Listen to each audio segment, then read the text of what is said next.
pretty crazy, really. I've never seen real like actual tree damage or like fire damage. In terms of after a fire, this is the first thing that I've ever done, like rehab. I can't imagine how it would have been like when it actually happened. And all those houses that were all burned down, that was crazy. A lot of the trees around us are fire weakened, so they're burned out in the core or their root system is completely compromised. One of the guys stepped on the logs.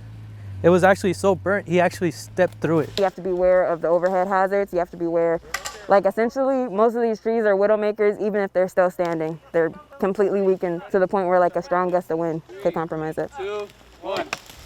Good. We were doing a little bit of erosion control. Good. Pretty much just moving like all these trees right here.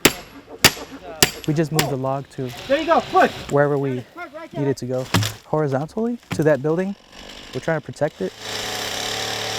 We've been removing hazardous trees that are weakened by fire. We've just been taking them out, and then we're gonna be moving them back down the hill. So if water washes through here, none of those logs run and hit through the building because they want to preserve it. I believe that is a water treatment plant, yeah.